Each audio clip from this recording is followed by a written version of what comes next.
آخری حدیث پڑھ دوں گا، لیکن زکوٰۃ کیسے ادا کریں اس کو سن لیں، بطور مشورہ ہے۔ ہو سکے تو جتنی بھی رقم ہے آپ نے کسی کو قرض دے رکھا ہے وہ بھی جوڑیے، جو آپ کے پاس بینک میں پڑا ہوا ہے وہ بھی جوڑیے،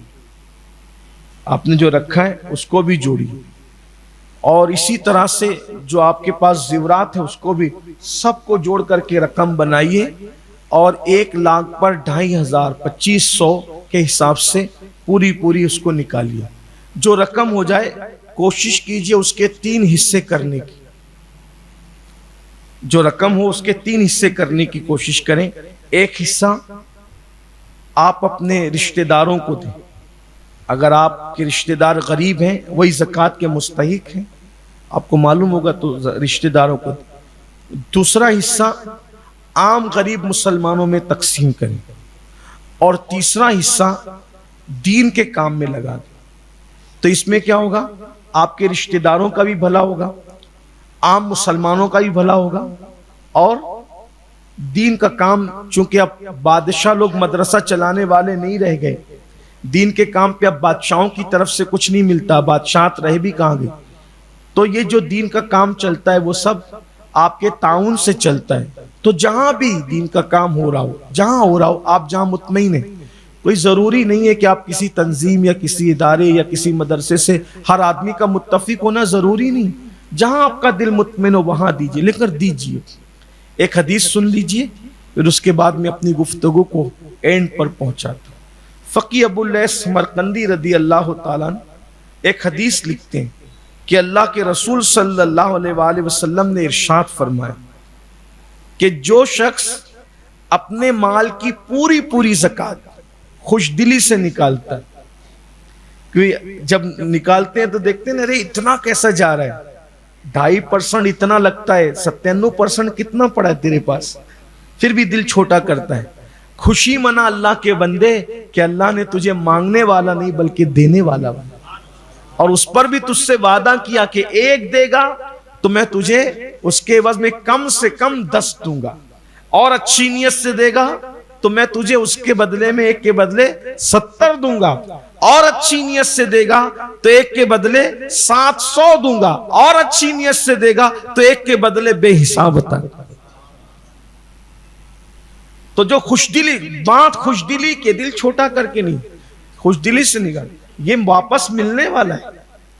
یہ واپس ملنے والا ہے۔ اللہ کے رسول علیہ السلام فرماتے ہیں کہ اللہ فرماتا ہے جو میری راہ میں دیتے ہیں وہ مجھے قرض حسنہ دیتے ہیں، آج وہ اپنی حیثیت کے مطابق دے رہے، قیامت میں اپنی شان کے مطابق ان کو لوٹا دوں، یہ ملنے والا ہے۔ اس لیے جمع کراؤ اللہ کی بینک میں، جتنا دے سکتے، جتنا خرچ کر سکتے، اللہ کے یہاں جمع ہو رہا ہے سب۔ ایک بار اماں عائشہ پاک کو حضور نے کچھ جو ہے وہ درہم دینار دیے، تو جب شام کو حساب لیا کہا حضور 2 درہم بچا لیا اپنے لیے، باقی سب خرچہ کر دی۔ فرمایا 2 خرچہ کیا، سب بچا لیا، کیونکہ جو اپنی ذات پہ خرچہ کر رہے ہو وہ ختم ہے، جو اللہ کی راہ میں دے رہے ہو وہ واپس ملنے والا، اور شان کے ساتھ ملے گا انشاءاللہ۔ اس وقت انسان سوچے گا میں نے دے کیوں نہیں دیا، مال وارثوں میں تقسیم ہونا ہے، جیتے جی اولاد ماں باپ کے کام نہیں آتی آج کل، اللہ ماشاءاللہ، مرنے کے بعد کس نے مغفرت کی دعا کرنا ہے، اس لیے آج اپنے لیے جو کر سکتے ہو کر لو، مر جائیں گے 2-3 دن بچے روئیں گے، اس کے بعد سب اپنے اپنے کام دھام میں لگ جائیں۔ میرے بھائی، جو قوم اللہ کو یاد نہیں کرتی وہ ماں باپ کو کیا یاد کرے گی؟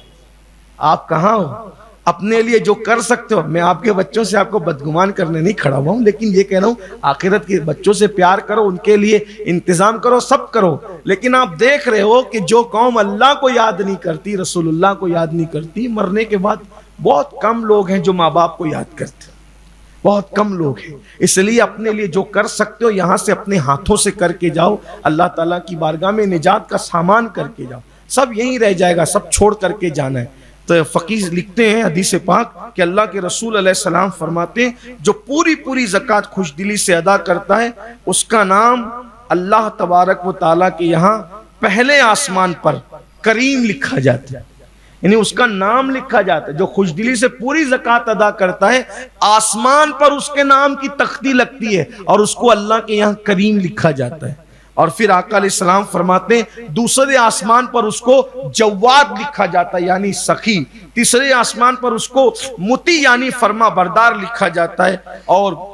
چوتھے آسمان میں اس کو سخی لکھا جاتا ہے، پانچویں آسمان میں اس کو مقبول لکھا جاتا ہے، چھٹے آسمان میں اس کو محفوظ لکھا جاتا ہے، ساتویں آسمان میں اس کو مغفور لکھا جاتا ہے یعنی جس کے سارے گناہ بخش دیے، اور جو پوری پوری زکوٰۃ خوش دلی کے ساتھ ادا کرتا ہے عرش اعظم پہ اس کا نام حبیب اللہ یعنی اللہ کا محبوب لکھا جاتا ہے،